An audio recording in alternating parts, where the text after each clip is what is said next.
రోమిలకు రాసిన పత్రిక 11వ అధ్యాయము 7 నుంచి 11 వచనాలు చదువుకున్నాం. 12 వరకు చదువుకున్నాం. అలాగైనా ఏమగును, ఇశ్రాయేలు వెతుకున్నది ఏదో అది వారికి దొరకలేదు, ఏర్పాటు నొందిన వారికి అది దొరికాను. తక్కిన వారు కఠిన చిత్తులైరి ఇందు విషయమై నేటి వరకు దేవుడు వారికి నిద్రమత్తు గల మనసును, చూడలేని కన్నులను, వినలేని చెవులను ఇచ్చి ఉన్నాడని వ్రాయబడి ఉన్నది. మరియు వారి భోజనము వారికి ఉరిగాను, బోనుగాను, ఆటంకంగాను, వారి క్రియలకు ప్రతిఫలంగాను ఉండునుగాక. వారు చూడకుండానట్లు వారి కనులకు చీకటి కమ్మును గాక. వారి వీపును ఎల్లప్పుడూ వన్నిపోనట్లు చేయము అని దావీదు చెప్పుచున్నాడు. కాబట్టి నేను అడుగున్నది ఏమనగా, వారి పడుకోనట్లుగా త్రొట్టిల్లిరా, అట్లన రాదు. వారికి రోషము పుట్టించుటకై వారి త్రొట్టుపాటు వలన అన్యజనులకు రక్షణ కలిగను. వారి త్రొట్టుపాటు లోకమునకు ఐశ్వర్యమును, వారి క్షీణదశ అన్యజనులకు ఐశ్వర్యమును అయిన ఎడల వారి పరిపూర్ణత ఎంత ఎక్కువగా ఐశ్వర్యకరమగును. దేవుడు పరిశుద్ధ వాక్యం దీవించి ఆశ్రయించును గాక. ఆమేన్. వారి జీవితంలో ఫలించాలా మీ కృపాసనం దయచేయమని ప్రార్థిస్తున్నా. ప్రతి దినం నూతనమైన లేఖన భాగాలు నేర్చుకుంటుండగా నూతన బలాన్ని, నూతన శక్తిని నా ప్రభా మీ బిడ్డ కలుగ చేయదు కాక దేవా. అలాగే నా ప్రభా ఈ రోజు నా తండ్రి భయంకరమైన ప్రమాదం నుంచి నా ప్రభాని మీరు కాపాడారు. అప్పుడే మీరు ఇచ్చిన జీవనం బట్టి మేము స్తుతిస్తున్నాం. గతంలో నా ప్రభా జీవన్ అనే అబ్బాయి నా తండ్రి మరణం నుంచి జీవంలోకి మీరు నడిపించినప్పటికీ విశ్వాసఘాతకుడే నా ప్రభా నిన్ను స్తుతించక నిన్ను మణిపరచనందువల్ల మరలా దేవా భయంకరమైన షోడే గురి అయినాడని మేము విన్నాం. ఈ యొక్క రాత్రి కాలంలో ఆపరేషన్ థియేటర్ లో నా బిడ్డను మీరు జ్ఞాపకం చేసుకొని మీ నామం మీ రక్తం మీరు ప్రేమించండి. ఆ బిడ్డ చేసిన అవివేక ప్రవర్తన క్షమించి మన్నించమని ప్రార్థిస్తున్నాం. దేవుని భయాన్ని కలుగచమని ప్రార్థిస్తున్నాం. దేవుని మా ప్రభు నా తండ్రి దేవా నీవు చేసిన మేళను మనిషి నా తండ్రి విశ్వాసఘాతకులు కాకుండా మీరు సర్వించారు. దేవ నా తండ్రి మీ వాక్యములకు లోపడే జీవితాన్ని, దేవుని భయాన్ని, జ్ఞానాన్ని, వివేకాన్ని మీరు దయచేయమని ప్రార్థిస్తున్నాం. అనేక మంది ఎవరి బిడ్డల్లో విచ్చలవిడి జీవితాన్ని ఏ సమయం గద్దించాలని ప్రార్థిస్తున్నాం. తమ పిల్లల విచ్చలవిడి యొక్క జీవితాన్ని నా ప్రభా సమర్థించే తల్లిదండ్రులు గద్దించి బుద్ధి చెప్పమని ప్రార్థిస్తున్నాం.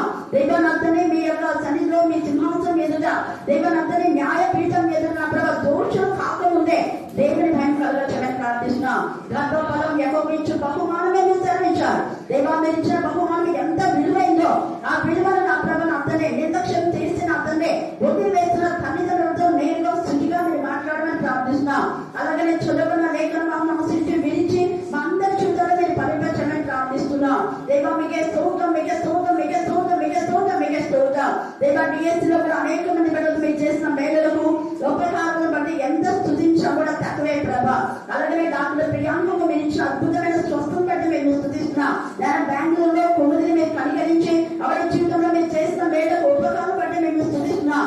దేవా మెడికల్ షాప్ లో మరి మల్లిక నా తండ్రి మీరు చేసిన మేలును బట్టి మేము స్తుతిస్తున్నాం. 36 దాకా మనం ధ్యానం చేసుకోబోతున్నాం. 29వ వచనం చదవండి. మరియు ఆయన వారితో ఈ ఉపమానం చెప్పాను. అంజూరపు వృక్షమును సమస్త వృక్షములను ఏం చేయాలంట? చూడుడి అన్నాడు. అంటే ప్రతిదీ కూడా మనం పరిశీలించాలి అనేది అక్కడ అర్థం. ఎవరైనా వాక్యం చెప్పినా ఆ వాక్యం అలాగా ఉన్నదా లేదా కలిపి చెరిపడి బోధం చాలా ఉన్నాయి ప్రస్తుత మందు. డబ్బు కోసం సేవలు, తర్వాత పైకి భక్తి, అవన్నీ కూడా నటించేటటువంటి జీవితం. అందుకనే ఏ చెట్టు ఫలిస్తుంది, ఏ యొక్క వృక్షం యొక్క ఫలాలు మంచిగా మాధుర్యంగా ఉన్నాయి, ఏ చెట్టు యొక్క ఫలాలు చేదుగా ఉన్నాయి, వారు కాలు ద్రాక్షలు కాస్తున్నారా, వారి మాధుర్యమైన ఫలాలు వస్తున్నాయా అని మనం చూడాలంట. చూడునే అంటారు. ఈ యొక్క రాత్రి కాల సమయంలో అంజూరపు వృక్షాన్ని గురించి యేసయ్య తెలియజేయడమే కాకుండా సమస్త వృక్షములను చూడునే అన్నాడు. అలాగే మీరు కూడా మీ యొక్క కుటుంబాల్లో, వీధులలో, సమాజంలో, సంఘాలలో ఎవరి వ్యక్తిత్వం ఎలాగ ఉందో అని చూడాలంట. చూస్తేనే ఆ వ్యక్తి ఎలాంటి వ్యక్తి అనేది మనకు అర్థమైపోతుంది. అలాగనే అవి చిగురించుట చూచి వసంతకాలం అప్పుడే సమీపమాయనని మీరు అంతటా మీరు తెలుసుకుందురు. చూస్తే మీకు ఏమైపోతుంది? అర్థమైపోతుంది. వారి యొక్క లైఫ్ స్టైల్ ఎలాగో ఉంది, ఆ కుటుంబం యొక్క వ్యవస్థ ఎలాగో ఉంది. అనేక కుటుంబాలు దేవుడికి విరోధంగా ఉండి కఠిన చిత్తులవుతున్నారు. అందుకే రోమాలో అపోస్తలుడైన పౌలు మాట్లాడుతూ పరిశుద్ధ ఆత్మ ద్వారా ఏమైనా రాస్తున్నా అంటే వారు కఠిన చిత్తుడైన అంటున్నాడు. మరొకసారి 7వ వచనం చదవండి. అలాగైనా ఏమగును, ఇశ్రాయేలు వెతుకునేది ఏదో అది వారికి ఏం కాదంట, దొరకలేదు. వెతుకుతున్నారు కానీ దొరకడం లేదు. కారణం ఏంటంటే చీకటిలో వెతుకుతున్నారు, వాక్యం చదువుతున్నారు, వాక్యం చెప్తున్నారు, పాడుతున్నారు, ప్రార్థిస్తున్నారు. ఎలాగో ఉండే పాపంలో, చీకటిలో, దేవుడికి విరోధమైన విధానంలో, అక్రమమైన మార్గంలో, ఇతరులను దోచుకునే విధానంలో, ఇతరుల బాధ పెట్టే విధానంలో, ఇతరుల యొక్క మరి ఆ యొక్క జీవితాల్లో మేలుకరమైన విషయాల్లో వాళ్ళు బ్రతకకుండా వేరే వాళ్ళకు కూడా ముండ కంచెలుగా ఉన్నారు. అందుకే కఠిన చిత్తులైతే అంటున్నాడు అక్కడ. వారు వెతుకుతున్నారు కానీ వాళ్ళకి ఏం దొరకలేదు, సంతోషం లేదు. వారు వెతుకుతున్నారు కానీ సమాధానం లేదు. వారు వెతుకుతున్నారు కానీ నెమ్మది లేదు. వారు వెతుకుతున్నారు కానీ ఇద్దరు జీతాలైనా కూడా అప్పుల వలయంలో అప్పులు కట్టలేక చస్తుంటారు. దేనిలో ప్రెసెంట్ అవ్వాలి, కారణం చీకటిలో ఉన్నారు. నిజమైన వెలుగు దగ్గరికి వాళ్ళు రావటం లేదు. నిజమైన వెలుగు అయిన యేసయ్యను చిన్ననాటి నుంచే భయభక్తులతో మరి అనుసరించిన శామ్యూయలుతో తండ్రి అయిన దేవుడు మాట్లాడినారు. కానీ ఏలి ప్రవక్తగా ఉండి అన్ని సంవత్సరాలు దేవుడి మందిరంలో పరిచయం చేసినా ఏలితో మాట్లాడలేదు. ఎవరితో మాట్లాడినారు? మన గట్టి ఎక్కాల. ఎందుకు శామ్యూయల్తో ఎందుకు మాట్లాడాలి, ఏలితో ఎందుకు మాట్లాడకూడదు? కారణం ఏలి దేవుని యందు భయభక్తి గల వారుగా ఉండి తన పిల్లలు సరైన విధానంలో పెంచలేదు. ఆ పిల్లలు భయంకరమైన రూప్స్ లాగా తయారైపోయినారు.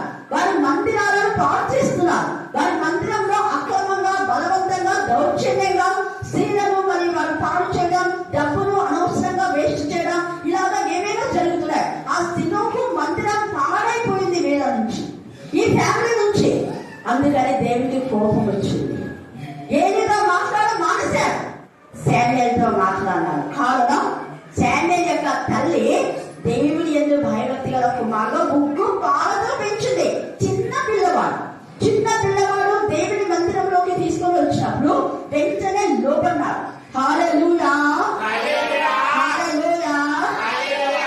అందుకని నేను పిల్లలతో వాక్యం చెప్పించేది. నేను వాక్యం చెప్పడం 5 నిమిషాలు తక్కువ తీసుకొని కూడా మీతో వాక్యం చెప్పిస్తున్నా. రోజు పిల్లలు 3-4 వర్షాలు నేర్చుకుంటున్నారు. రోజు కొత్త విషయాలు. పెద్దవాళ్ళు కూడా సరిగా చదువు రాకపోయినా వాళ్ళు చక్కగా అధ్యాయాలు నేర్చుకుని చెప్తున్నారు. అదే మనకు ఆశీర్వాదం.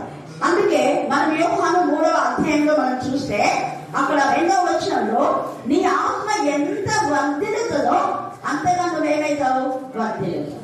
మళ్ళీ ఆత్మ వర్ధిల్లదు, పాపంలో వర్ధిల్లుతున్నారు, అక్రమంగా వర్ధిల్లుతున్నారు. ఎవరు ఎంత ఉంటే నాగేసుకుందాం అనేసి దౌర్జన్యం, అక్రమం, అన్యాయం ఇవన్నీ ఉంటే ఎలాగ కుటుంబాలు వర్ధిల్లవు.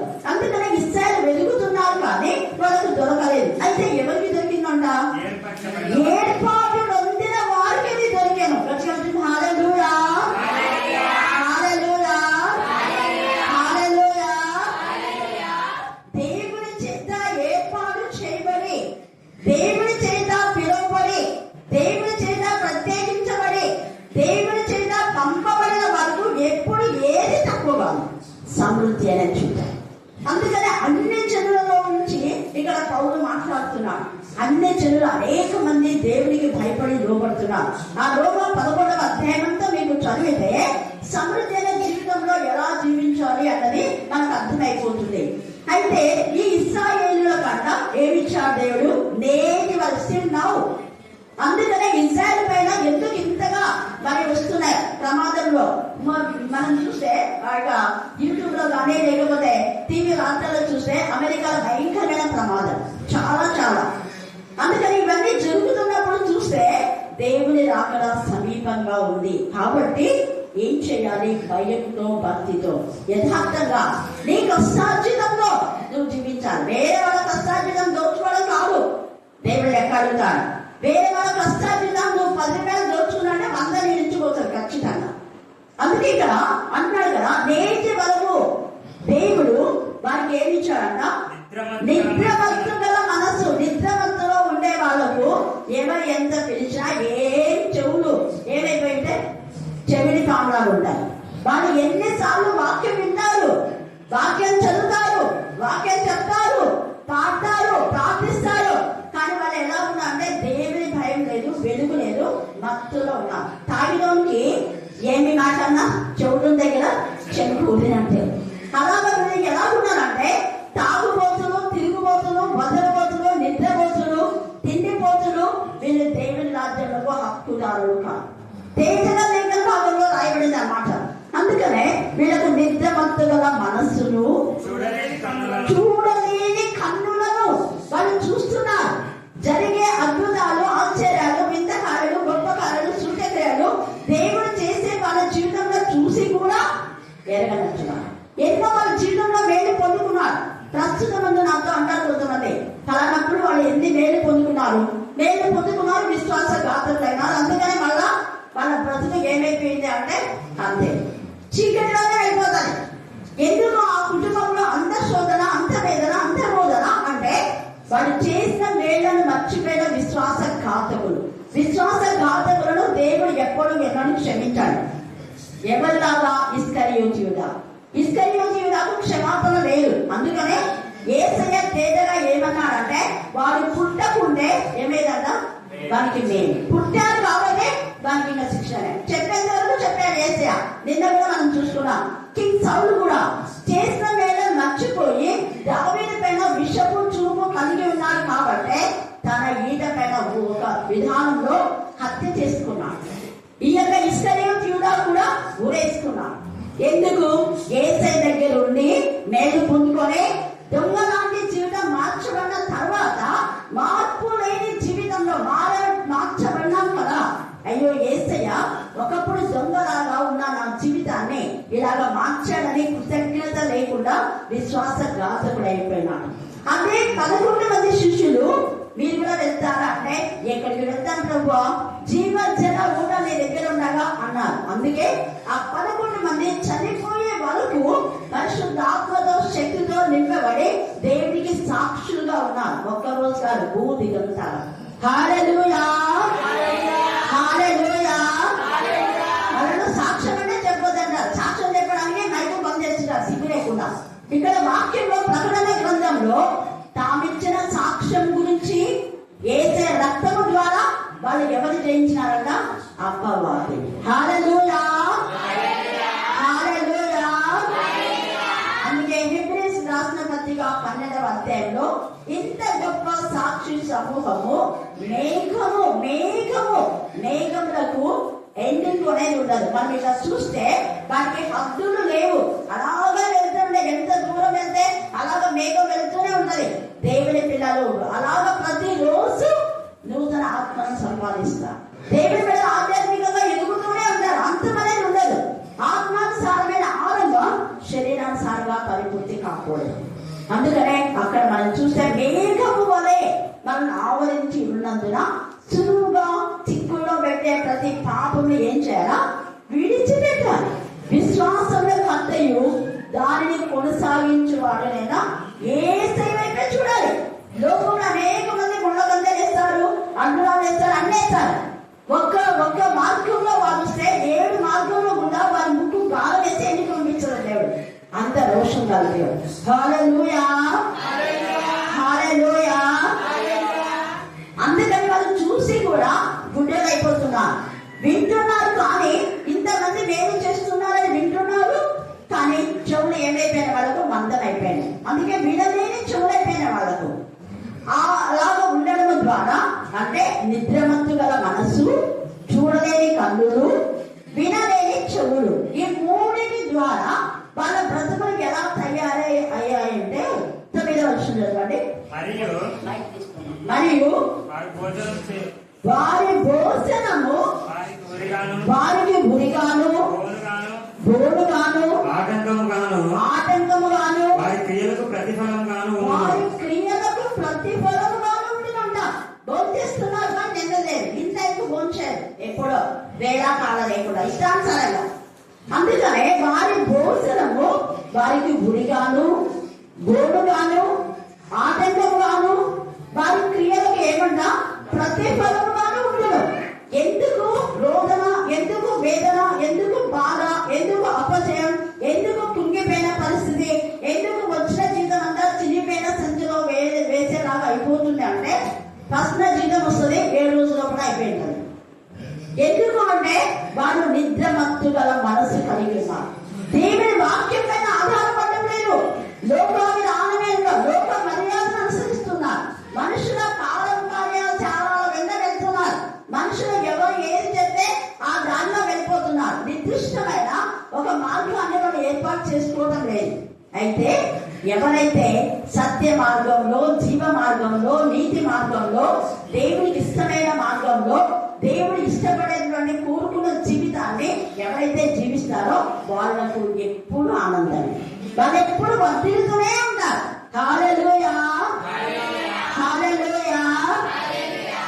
అందుకే మంగళవారం రోజు పాస్టర్ అగస్టిన్ పాస్టర్ గారు ఎంత చక్కగా చెప్పారు కదా. పాల్ అగస్టిన్ తేజగా మాట్లాడారు. 1 hour మెసేజ్ చక్కగా చెప్పారు. అలాగే నైట్ ఏమో జాషువా పాస్టర్ గారు ఎంత చక్కగా స్తుతి ఆరాధన చేస్తూ దేవునికి మహిమకరంగా చెట్ల గురించి మీరు తెలుసుకోండి అంటాడు. ఒక్కొక్క చెట్టు ఒక విధానంలో ఉంటాయి. ఏ చెట్టు ఏ విధానంలో ఫలిస్తుంది. చెట్లు కుటుంబానికి, వ్యక్తులకు, సంఘాలకు, సమాజానికి అది సూచన. అందుకనే యేసయ్య వాటిని చూచినప్పుడు మీరు గ్రహించండి అంటున్నాడు. తర్వాత ఏమంటాడు 10వ వచనం, వారు చూడకుండానట్లు వారి కన్నులకు చీకటి కమ్మును గాక. వారి కన్నులకు చీకటి కమ్మును గాక అంటున్నాడు. గాక అంటే అవును గాక అంటే ఖచ్చితంగా జరుగుతుంది. ఇక్కడ పరిశుద్ధాత్మ దేవుడు అపోస్తలైన పౌలు ద్వారా మాట్లాడుతున్నారు. ఖచ్చితంగా వాళ్ళ బ్రతుకులు చీకటే. ఎందుకు? వాళ్ళు వెలుగు నమ్ముతానికి రావు. చీకటిలో వాళ్ళ క్రియలు అన్ని ఇతరులు దోచుకుందామనే నేచర్, తమకు తాముగా వ్యక్తిగతంగా పరిచయం చేయాలన్న నేచర్ ఉండదు. ఎవరో ఏం చెప్తే అది చేస్తారు అంతే. దేవుడు చెప్పినట్టుగా చేయాలి. అందుకని ఇక్కడ ఏమంటున్నాడు చూడండి, వారి యొక్క కన్నులకు చీకటి కలుగును గాక. తర్వాత వారి వీపును ఎల్లప్పుడూ వంగిపోవునట్లు చేయును. ఈ వీపులు అంటే ఎప్పుడు కూడా ఏదో ఒక బాధ, వేదన ఉంటుంది. ఎప్పుడు భయం, అలచడి. ఈ రోజు నుండి అద్భుత రీతిగా మరి పవన్ నిజంగా రెగ్యులర్ గా కరుణాపీఠం వస్తున్నారు. ఆ కుమార్ని ఇద్దరికి భయంకరమైన యాక్సిడెంట్, మరణపు అంచుల వరకు వచ్చారు వాళ్ళు. కానీ పవన్ ఒక్కడే క్షేమంగా దేవుడు కాపాడినాడు. ఆయన దక్షిణ హస్తం, ఆయన పరిశుద్ధ బాహువు, ఆయన కుడి హస్తం, ఆయన వార్పణ హస్తం, ఆయన కరుణా హస్తం కుమారునికి తోడుగా ఉండి క్షేమ స్థితిని ఇచ్చాడు. హల్లెలూయా, హల్లెలూయా, హల్లెలూయా.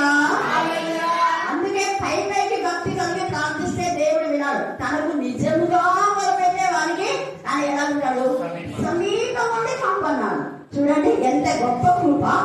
అందుకనే అంటున్నాడు ఇక్కడ. తర్వాత వాళ్ళ ఎవరైతే దేవునికి విరోధంగా ఉంటారో వాళ్ళ వీపు ఎల్లప్పుడూ ఏదో ఒకటి బాధ, వంగిపోయినట్లు చేయము అని దావీదు చెప్పుచున్నాడు. కాబట్టి నేను అనుకున్నది ఏమనగా, వారు పడిపోకున్నట్లుగా తొత్తిదిరా అట్లా రాదు. వారికి రోషం పుట్టించడకై వారి తొత్తుపాటు వలన అన్ని జనులకు రక్షణ అంట. Thank God. నకిలీ క్రైస్తవులను బట్టి, నకిలీ క్రైస్తవుల యొక్క నకిలీ జీవితాన్ని చూసి అనేక మంది అన్య జనులు మారి రోషం గల దేవుని బిడ్డగా జీవిస్తున్నారు. అక్కమక్క పవన్ కానివ్వండి, వాళ్ళ యొక్క కుటుంబం, ఇంకా కొంతమంది అన్నిలు అక్కడ నుంచి వస్తున్నారు కదా, వాళ్ళ యొక్క జీవితం దేవునికి వెలుగుగా ఉంది. పౌలు ఎప్పుడైతే ఆ యొక్క సమాజ మందిరంలో వాక్యం ప్రకటిస్తున్నాడో 17వ అధ్యాయంలో వాళ్ళు చాలా పౌరులు బాధ పెట్టారు. వెంటనే పౌలు పాదములో దుమ్ము దులిపేసి, మీరు మీ యొక్క దానికి మీరే ఉత్తరవాదులు, మీ నాశనానికి మీరే ఉత్తరవాదులు, నేను ఇప్పుడు అన్య జనుల దగ్గరికి వెళ్తున్నానని వెళ్ళాడు. అనేక మంది అన్య జనులు మార్చుకున్నారు. అనేక మంది అన్య జనులు రోషం గల దేవుడి మీద వాళ్ళు జీవిస్తున్నారు. వారి జీవితంలో జరిగేటువంటి అద్భుతాలు తెలియజేస్తున్నారు. పౌలు యొక్క ఆ యొక్క చేతులకు తగిన చేతి గుడ్డలను తీసుకువెళ్ళి గాయమైన వారిపైన పెట్టినప్పుడు వారికి స్వస్థత వచ్చింది. పేతురు వీధులలో నడుస్తూ ఉంటే పేతురు ప్రార్థన చేయలేదు, అలాగే వేసేలాగా ముట్టలేదు, కమెంట్ చేయలేదు. కానీ ఊరికే నీడ పడంగానే అద్భుతాలు జరిగినాయి. అది హల్లెలూయా, హల్లెలూయా. అంటే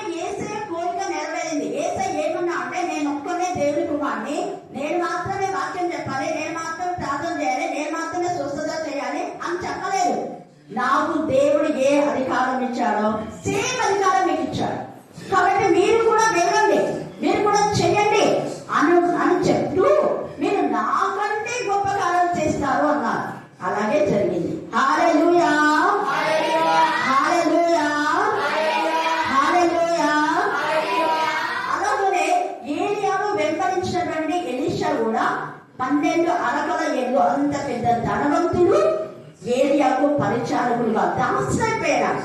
అందుకని దేవుడు కూడా కనికరించే నిద్రమత్తు గల మనస్సు లేదు, వివేచించాడు. ఈ దైవజంతో నేను వెళ్ళాలి అని ఉన్న బలంగా వెళ్ళాడు. ఈ యొక్క ఏలియా 7 అద్భుతాలు చేస్తే ఎలీషా ఎన్ని అద్భుతాలు చేశాడు?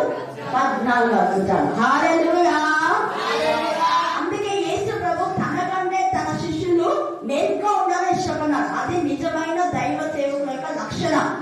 ఏ సేవకుడైతే తనకంటే తన యొక్క చుట్టుపక్కల ఉన్న వాళ్ళు బాగా ఎదగాలనుకుంటారో వాళ్ళే దేవునికి మహిమ కలిగి ఉంటారు. అంతేకాని నేనే వాక్యం చెప్పాలి, నేనే ప్రాణం చేయాలి, నేనే పాడాలి, నేను నేను నేను అంటే నేను అనేది చస్తుంది. ఒకరోజు దేవుడు అనుకుంటేస్తాడు. అందుకనే ఇక్కడ చూస్తే నిద్రమత్తు వాళ్ళకు వచ్చేస్తుంది. ఎందుకు నిద్రమత్తు వచ్చింది? మేము దేవుని చేత ఏర్పరచబడ్డామని వాళ్ళుగా చెప్పుకున్నాను. దేవుడు కొట్టి కలిసి నేను కాదు, నేను ఏర్పాటు చేసుకోలేదు. నేను ఏర్పాటు చేసుకున్న వాళ్ళు వెతుకుతున్నారు. వాళ్ళకు దొరికింది. వాళ్ళు వెలుగులో ఉన్నారు, వాళ్ళు వెలుగు పెట్టారు, వాళ్ళు సమృద్ధిలో ఉన్నారు. వాళ్ళు ఎవరిని ఆశించారు, ఎవరిని ఆశించారు. వాళ్ళు రోషం వల్ల దేవుని వెళ్ళగా వాళ్ళు ముందుకు సాగుతారు. అందుకనే జాషువా నా రోషంతో మరి సంఘాన్ని కడుతున్నాను చెప్పాడు కదా, రామ్ చేయండి. వాళ్ళ అనిష్టం కూడా వ్యక్తిగతంగా ఎంత మైటిగా దేవుడు పరిచయం చేస్తున్నారు 2 చోట్ల. అక్కడ కోర్స్ హై స్కూల్లో, తర్వాత బుధవారం పేటలో కూడా. హల్లెలూయా, హల్లెలూయా. దేవుని చిత్తానుసారంగా మనం వెళ్ళినప్పుడు దేవుడు అనేక విధాలుగా ద్వారాలు తెరిచి నూతన ఆత్మలను పంపిస్తాడు. అంతేగాని రక్షణ పొందిన వాళ్ళకు ఏదో పై వెలుగు పెట్టి నేను మాకేం చెప్తున్నాం అనేది కాదు. రక్షణ లేని వాళ్ళకు రక్షణ నడిపించిన సత్తా అంటే అది. రక్షించబడిన వాళ్ళకి ఏం చేస్తావు? ఉన్న వాళ్ళకు ఆత్మీయంగా ఆత్మల ఆత్మలనే దేవుడు చూస్తాడు. అందుకే ఇక్కడ పౌలు అంటున్నాడు తేజగా, కాబట్టి నేను అడుగున్నది ఏమనగా వారి పడిపోయినట్లుగా తొట్టిలుగా అట్లా అంటారు. వారికి రోషం పుట్టుటకై వారి చుట్టుపాటు వలన అన్య జనులకు రక్షణ కలిగింది. చాలా మంది నకిలీ క్రైస్తవులు మౌనంగా ఉన్నారు, కానీ అన్య జనులు దేవుని ప్రకటిస్తున్నారు. ఎక్కడ? వాళ్ళ వీధులలో అనేక మందిని మన దగ్గర తీసుకొచ్చారు కదా, మీకు తెలుసు. హల్లెలూయా, హల్లెలూయా. తర్వాత ఇంకేమన్నాడంటే వారి క్షీణ దశ అన్య జనులకు ఐశ్వర్యంలో అయిన ఎడలా వారి పరిపూర్ణత ఎంత ఎక్కువ ఐశ్వర్యం అగును కదా, పరిపూర్ణతగా ఉండండి. అందుకనే మిషనరీస్ వచ్చినప్పుడు ఎక్కువగా వాళ్ళు బ్రాహ్మిన్స్ వాళ్ళతో సహకరించినారు. ఇంటర్ప్రిటేషన్ చేయడానికి, ఆ యొక్క సంస్కృతం నుంచి తెలుగులో అనువాదం చేయడానికి వాళ్ళ సంస్కృతం వచ్చు కాబట్టి English to Sanskrit to Telugu ఇలాగ అనువాదాలు చేసి అనేక మంది ఆ యొక్క అన్యులు మార్చబడ్డారు. పూజారులే ఏకంగా మారిపోయారు. కాబట్టి రాత్రి కాల సమయమందు మన యొక్క ఆధ్యాత్మిక జీవితం ఎలాగ ఉంది అని మనం ఒకసారి ఆత్మ పరిశీలన చేసుకోవాలి. అందుకని ఇక్కడ అంటున్నాడు తేజగా. ఇక్కడ యెహోషువ 10వ అధ్యాయం మనం చూస్తే, అక్కడ 10వ అధ్యాయం 14వ వచనంలో చూస్తే యెహోషువ ఎంత కృపా దేవుడు చేశాడో అక్కడ ఉండదు. 10వ అధ్యాయం యెహోషువ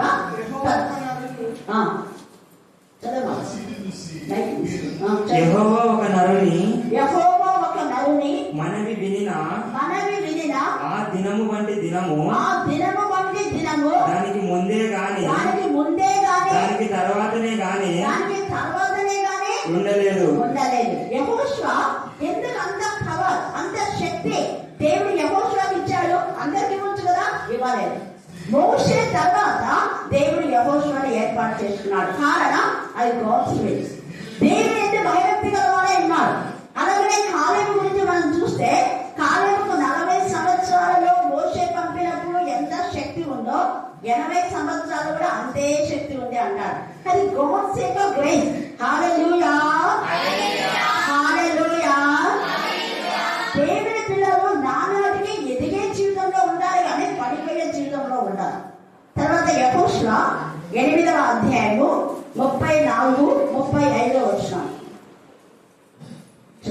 ఆ ధర్మశాస్త్ర గ్రంథంలో రాయబడిన వాటన్నిటిని బట్టి ఆ ధర్మశాస్త్ర వాక్యములన్నిటిని అనగా దాని దీవెన వచనమును దాని శాప వచనమును చదివి వినిపించెను. స్త్రీలను పిల్లలను వారి మధ్య నుండి పరదేశులను వినుచుండగా యెహోషువ సర్వ సమాజము ఎదుట మోషే ఆజ్ఞాపించిన వాటన్నిటిలో చదవక విడిచిన మాట ఒక్కటి కూడా లేదంట. ఇది చదివినందువల్లనే మీ మధ్య 35 సంవత్సరాలుగా బైబిల్ స్టడీ వరుస క్రమంలో ఒక్క వచనం కూడా పోకుండా, ఎందుకంటే అలా చదవడం ద్వారానే ఈ రోజు ఇంతమంది ఆత్మలు రక్షణకి వచ్చారు. అనేక ప్రాంతంలో అనేక రాష్ట్రాల్లో దేవుడు వాడుకోవడానికి కృప. అందుకనే మీరు కూడా ఎక్కువ వాక్యం చదవండి అని చెప్పేది ఇందుకే. వాక్యం చదవడమే కాదు, వాక్యం కంటెస్ట్ చేయాలి, వాక్యం అర్థం చేసుకోవాలి, వాక్యం గ్రహించాలి, వాక్యానుసారంగా నడవాలి, అప్పుడు ప్రకటించాలి. వాక్యం చదివి వాక్యాన్ని అర్థం చేసుకోకుండా వాక్యానుసారంగా జీవించకుండా ప్రకటిస్తే అది కారు ద్రాక్షలే కాస్తుంది కానీ మంచి ద్రాక్షలు కాయలు. అందుకే పౌరుడు అన్నాడు, మీరు వాక్యము గ్రహించినప్పుడు బ్రతుకులు మారుతాయి. వాక్యమే గ్రహించిన వాళ్ళు ఇతరులని దోచుకునే నేచర్ వాళ్ళలో ఉండదు. అందుకే అపోస్తలుడైన పౌలు వేరే చోటికి వెళ్ళి అక్కడ వాక్యం అనేక ప్రాంతంలో వెళ్ళారు, అనేక సంఘాలను రక్షించారు, అనేక సంఘములలో దేవుని నామమును ఘనపరిచారు, అన్ని జనులలో ముఖ్యంగా. హల్లెలూయా, హల్లెలూయా. పౌలు ప్రకటించిన వాక్యం విని మంత్ర తంత్రాలు ఉన్నటువంటి వాళ్ళు వాళ్ళ యొక్క పుస్తకాలు తెచ్చి కాల్చి వేస్తే దాని వెల కొన్ని వేలు అంటే వాళ్ళలో మార్పు చేసింది నిజంగా దేవుని యొక్క శక్తి. అలాగే దావోని గురువులో ఉన్న దేవత చిన్న భిన్నమైంది వాక్యం చెప్తా ఉంటే పౌరు అది కలరంటే దేవుని యొక్క శక్తికి దురాత్మల పేదాత్మల సమూహం లయమైపోవాలి. అది నిజమైన వాక్యం యొక్క శక్తి అంటే దేవుడు వాక్యములు వాక్శక్తిగా మార్చేవాడుగా ఉన్నాడు. అందుకనే వీళ్ళతో అంటున్నాడు కదా, మీ ప్రజలందరితో మీరు జాగ్రత్తగా ఉండండి. వాళ్ళంతా కూడా గొర్రె వాళ్ళు తోడే లోపల పైన గొర్రె చర్మాన్ని ధరించుకొని వస్తారు. జాగ్రత్తగా ఉండండి అంటారు. చూడండి 30 లూకా 21:34 వచ్చిన, మీ హృదయములు ఒకవేళ తిండి వలనను మత్తు వలనను ఐహిక విచారణ వలన మందముగా ఉన్నందున 3 ఒకటి మీ హృదయములు తిండి వలన, రెండవది మత్తు వలన. మత్తులో ఉండే అనేక రకాలైనటువంటి చెడు ఆలోచన, అనేక రకాలైన చెడు వ్యసనాలు. చెడు వ్యసనం అనే మత్తు, పాపం అనే మత్తు, వాళ్ళతో ఏడుమంటూ ఉంటారు. ఐహిక విచారాలు, కుటుంబ వ్యవస్థ సరిగా లేకపోతే విచారాలు. ఇవి వాక్యం చదవనివ్వవు, ప్రార్థన చేయరు. రోజు రెగ్యులర్ గా మీరు వాక్యం చదవాలి. ఊరికే ఆదివారం పోయి వాక్యం వినడం అంతే. అందుకని ఇక్కడ ఏమంటున్నా అంటే ఐహిక విచారముల వలన మందముగా ఉన్నందున ఆ దినము అంటే ఏ దినము? నీ కుటుంబం పైన ఉగ్రత వచ్చే దినం. అందుకని ఆ దినము అకస్మాత్తుగా మీ మీదికి ఊరి వచ్చినట్లు రాకుండా మీ విషయమే మీరు జాగ్రత్తగా ఉండండి. మరి ఉన్నారా? జాగ్రత్తగా ఉంటే దేవుడి యొక్క మహిమ మీ ఇంటిపైన ఉంటుంది.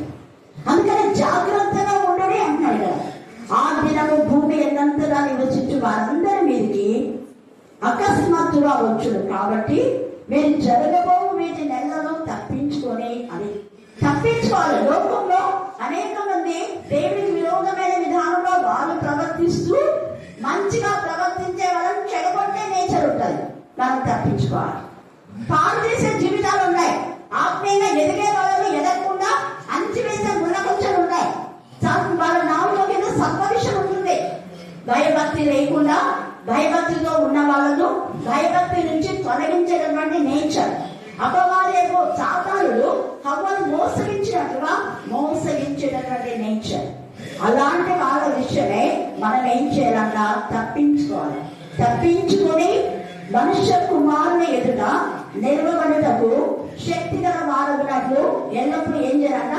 ప్రార్థన చేయించు మెలకువగా ఉండుడని చెప్పాను. ప్రార్థన నిద్ర మనస్సుగా ఉన్నా కూడా మన మనస్సు మేల్కొని ఉండాలి. పరమగీతంలో 5వ అధ్యాయంలో తేజగా ఆ మాట రాయాలి, నేను నిద్రించుగానే నా మనస్సు మేల్కొని ఉన్నది. నిద్రలో ఉన్న దేవుడి గురించి ఆలోచన, పనుల్లో ఉన్న దేవుడి గురించి తపన, దారిలో ఉన్న దేవుడి గురించి ఏ వాక్యమైతే ఈరోజు చదివామో, ఏ వాక్యమైతే మనం విన్నామో, మరి ఒక వాక్యం వినే వరకు అదే వాక్యంలో నెమరు వేసుకున్నా, బస్సులో ఉన్నా, ఆటోలో ఉన్నా, ప్రయాణంలో ఉన్నా, కాలినడకలో ఎక్కడికి వెళ్ళినా వాక్యంతో మనం అంటుకట్టబడాలి. అందుకే దావీదు అంటాడు, నేను ఎల్లప్పుడూ నా ఎదుట నా ప్రభుని ఏం చేస్తాడా చూచుచుంటేనే ఎల్లప్పుడూ ఉండాలి. మరి రాసు కదా, ఆయన అంత విజయ శక్తిలో ఉన్నాడు. రాసైన దావీదు ఎల్లప్పుడు ఎలా చూశాడబ్బా దేవుణ్ణి అని మనం అనుకుంటాం. ఏం పని కావలేదా దావీదుకు? ఉంది. పనుల్లోనే దేవుని స్తుతిస్తున్నాడు, చేతితో పండిస్తున్నాడు, ఆత్మతో దేవుని స్తుతిస్తున్నాడు. అందుకే మన ఆత్మలు దేవునితో ఎప్పుడు లింక్ అయి ఉండాలి. ఆత్మలో దేవుని ఆత్మతో కలిసిపోయి ఉండాలి. మన మనసు దేవుని మనసుతో కలిసిపోయి ఉండాలి. ఆత్మ యొక్క మనసు కలిగి ఆత్మానుసారంగా ప్రార్థించినప్పుడు ఖచ్చితంగా ఆ ప్రార్థన ఫలిస్తుంది. హల్లెలూయా, హల్లెలూయా, హల్లెలూయా. మనం ఆత్మ యొక్క మనసు తెలుసుకోకుండా మనిష్టానుసారంగా నోటు వచ్చినట్టుగా ప్రార్థన చేసినా, వాక్యం చెప్పినా, ఏం చేసినా అది ప్రయోజనం ఉండదు, ఫలభరితం ఉండదు. అందుకే వేషధారులారా అంటారు మన మత్తయి సువార్త 23లో కదా, ఎంత చక్కగా తేజగా పరిశుద్ధాత్మదేవుడు అక్కడ మాట్లాడతాడు. కాబట్టి మనం ఏం చేయాలంటే మెలకువ కలిగి ప్రార్థన చేస్తూ దేవుడికి ఇష్టమైన విధంగా మనం జీవిస్తే మనకి ఏమైతుంది అంటే ఆత్మీయంగా ఎదిగిన వారి యొక్క పరిపూర్ణత మనకు ఐశ్వర్యం. చదవండి 12వ వచనం 2వ భాగం. వారి క్షీణ దశ అన్ని జనులకు ఐశ్వర్యము అయిన ఎడల వారి పరిపూర్ణత ఎంత ఎక్కువగా ఐశ్వర్యమగును. ఈ యొక్క నామకాస్య క్రైస్తవులు అనబడే వాళ్ళు ఆశీర్వాదం పొందకుండా వాళ్ళ యొక్క అవివేకం బట్టి వాళ్ళు క్షీణిస్తున్నారు. అయితే దేవుని నమ్మిన అన్ని జనులు ఐశ్వర్యవంతులు అవుతున్నారు. అందుకే మనం చూస్తే అక్కమగా వాళ్ళు ఎన్ని ఆత్మలు తీసుకొచ్చారు. మరి దేవుడు అడుగుతాడు, నువ్వు ఎన్ని ఆత్మలు తీసుకొచ్చావు? కనీసం నీ ఇంటి వల్ల నువ్వు లక్ష్యంలో నడిపించావా? సిగ్గుందా అంటాడు. మళ్ళీ నువ్వు ఏం చేస్తున్నావు అంటాడు, ఏం మాట్లాడుతున్నావు అంటాడు, ఏం ప్రార్థిస్తున్నావు, ఏం వాక్యం చదువుతున్నావు, కళ్ళు ఉన్నాయి కదా, గుడిదానువా, గుడివాడువా, నీకు మనసు ఆ అవివేకం ఉందా మీకు? అవును, ఏం చేస్తున్నావు అనేది. అందుకే అంటున్నాడు, వాళ్ళకు నిద్ర మత్తు గల మనస్సు, చూడలేని కన్నులను, వినలేని చెవులను దేవుడు ఇచ్చాడంట. కానీ అన్యులైతే వాళ్ళ కన్నులు నేత్రములు తెరవబడ్డాయి, వాళ్ళ ఆత్మ నేత్రములు తెరవబడ్డాయి, వాళ్ళ ఆత్మ చెవులు తెరవబడ్డాయి, వాళ్ళ ఆత్మ ప్రత్యక్షతను దేవుడిచ్చాడు. వాళ్ళలో బాధతో ఎల్లప్పుడూ ఉండి వాళ్ళని నడిపిస్తున్నాడు. హల్లెలూయా, హల్లెలూయా, హల్లెలూయా. అందుకే పరిశుద్ధాత్మ దేవుడు అంటాడు, జీవము మరణము, శాపము ఆశీర్వాదం మీ మధ్య ఉంచుతున్నా. ద్వితీయోపదేశ కాండంలో 11వ అధ్యాయంలో ఇంతకుముందు పవన్ చక్కగా చెప్పాడు శాపాల గురించి. అక్కడ శాపాలు ఎవరికి ఏ విధానమైన శాపాలు తేటగా రాస్తారు. అక్కడ జీవం మీ ఉంటుంది, మరణం మీ చాయిస్. శాపం మీ ఉంటుంది, ఆశీర్వాదం మీ కోరుకోండి మీరే. తండ్రి దేవుడు అగ్ని చెప్పాడు, ఈ పండు తింటే నువ్వు చస్తావు అన్నాడు. అపవాదం చేయమంది, నువ్వు చావగలింది, అది అబద్ధం.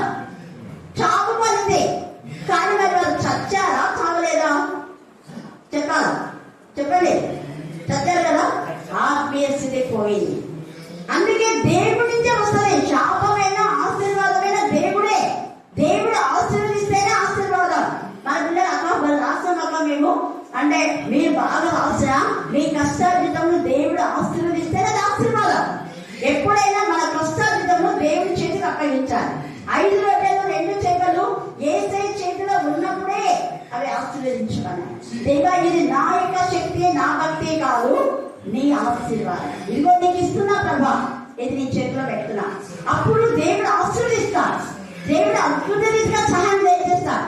ఆయన సర్వశక్తిమంతుడు, సర్వోన్నతుడు, సర్వ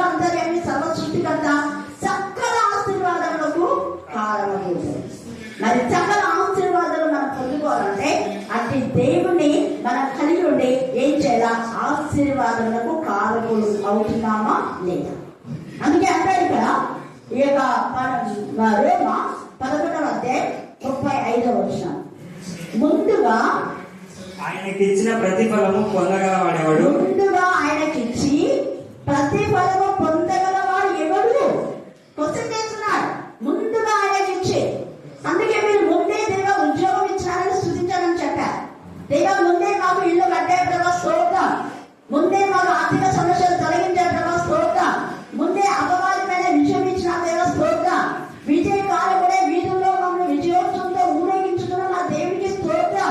ఎప్పుడు కృతజ్ఞత పూర్తిగా మన విన్నపములు దేవునికి తెలియజేసినప్పుడు మనం అడిగిన వాటి కంటే, ఊహించిన వాటి కంటే ఆర్థికమైన మేలు కలుగు చేయగల సర్వశక్తి మనం అనుకోలేదు. కరోనా పీరియడ్ కదా, ఊరికే మామూలుగా జరుపుకుందామని అనుకున్నాం, కానీ అడిగిన దాంట్లోనే దేవుడు ఎక్కువ చేస్తాడు. ఎప్పుడు లేనంత మనం ఇంకా 4 సంవత్సరాల నుంచి జరుపుకుంటున్నాం ఈ కరోనా పీరియడ్. కానీ అంతకు ముందు జూలై 1 ఖచ్చితంగా నాన్న బర్త్డే, దినకరానికి బర్త్డే కాబట్టి అలాగా చేసేవాళ్ళం. కానీ దేవుడు ప్రత్యేక రీతిలో ఈ సంవత్సరం అద్భుతాలు చేశాడు. హల్లెలూయా, హల్లెలూయా, హల్లెలూయా, హల్లెలూయా. అందుకే ఆయనకి ఇవ్వవలసిన సమయానికి చాలా మంది దశ భాగాలను బోధిస్తున్నారు. కానీ దశ భాగం 2 గంటలు కాదు, 3 గంటలు రోజు దేవుడికి ఇచ్చిన సమయంలో విలువ ఉండాల. అప్పుడు ఆ రోజంతా నీకు నెమ్మది, సమాధానం, ఆశీర్వాదం, ఆనందం, సంతోషం, సమృద్ధి కలుగుతాయి. దేవుడికి సమయం ఇవ్వకుండా దేవుడా దేవుడా అంటే వేస్ట్. వాక్యం రోజు చదవకుండా పైకి భక్తి అనే వ్యక్తి కలిగిన వాళ్ళే నటించే జీవితం వద్దు. దేవుడికి సమయం ఎంత ఇస్తున్నా దేవుడు అడుగుతాడు. దశము నీవు ఇచ్చే దానికంటే దేవుడికి నీ యొక్క సమయాన్ని ఇవ్వాలి. నీ శరీరాన్ని సజీవ యాగంగా సమర్పించాలి. మన చేతులతో మంచి చేయడం, మన కళ్ళులతో వాక్యం ఎక్కువగా చదవడం, మన చెవులతో వాక్యం వినడం, మన పాదంలో పరిశుద్ధతలోకి వెళ్ళాలి. ఇలా చేయడం ద్వారా మన శరీరము సజీవ యాగంగా సమర్పిస్తే అప్పుడు ఆశీర్వాదాలు నువ్వు అడగనవసరంగా, ఆశీర్వాదాలు నేను వెతుక్కుంటూ వస్తాయి. ఐశ్వర్యం నేను వెతుక్కుంటూ వస్తుంది, ఆరోగ్యం నేను వెతుక్కుంటూ వస్తుంది. నువ్వు ఆరోగ్యంలో డబ్బు ఖర్చు చేయవు. చాలా మంది దేవుడికి ఇవ్వగా సమయం, దేవుడికి ఇవ్వాల్సిన మరి డబ్బు ఇవ్వరు, దేవుడికి ఇవ్వాల్సిన సమయం ఇవ్వరు, తమ శరీరాన్ని సజీవంగా సమర్పించాలి. 3 చేయాలి. అలాంటి వాళ్ళకు లక్షల హాస్పిటల్లో పొందుతాయి. ఎంత ఇదిగా అక్కడ ఇది అవుతున్నాయి. అందుకే ఇక్కడ పరిశుద్ధ ఆత్మదేవుడు అంటున్నాడు కదా, జీవము తర్వాత మరణం మీ ముందు ఉంచారు. తర్వాత ఏమన్నాడు? ఆశీర్వాదము, శాపం. ఏది కావాలో మనమే ఈ రాత్రి కాలంలో మనం తెలుసుకోవాలి. పరిశుద్ధ ఆత్మదేవుడు ఆశీర్వాదానికి కారకుడు. అందుకే ఆశీర్వదించబడిన వారులారా ఎక్కడున్నారా? లోపలికి రండి. హల్లెలూయా, హల్లెలూయా, హల్లెలూయా. బయట నిలవలేదా అంటే ఇన్ క్రైస్ట్, క్రీస్తులో మనం క్రీస్తులో ఫలించే వాళ్ళగా ఉండాలి. ద్రాక్ష వల్లిలో మనం ఉంటేనే ఫలిస్తాం. ద్రాక్ష వల్లికి వేరే ఉండే ఫలాలు అనేవి ఉండవు. క్రీస్తు అనే ద్రాక్ష వల్లిలో మనం అంటు కట్టబడి చూపించాలి. ఈ రాత్రి కాల సమయంలో దేవునికి మహిమకరమైన విధానంలో, దేవునికి ఇష్టమైన విధానంలో మెలకువ కలిగి ప్రభువు ఆశీర్వాదాలు పొందుకోవడానికి జీవ మార్గంలో, నీతి మార్గంలో, సత్య మార్గంలో, న్యాయ మార్గంలో, దేవుడికి ఇష్టమైన మార్గంలో మనం నడుస్తూ ఆశీర్వాదాలు పొందుకుందాం. దేవుడు ఈ లేఖన భాగాన్ని దీవించి ఆశీర్వదించుగాక. ఆమేన్, ఆమేన్, ఆమేన్. ఈ సమయంలో సహోదరుడు పవన్ మనకు ప్రార్థనలు నడిపిస్తారు. మహిమపరుచుకున్న తండ్రి ప్రభా, మమ్మల్ని అందరినీ సజీవ లెక్కలో ఉంచిన విధానాన్ని బట్టి వందనాలు చెల్లించుకుంటున్నాం నాయన ప్రభా.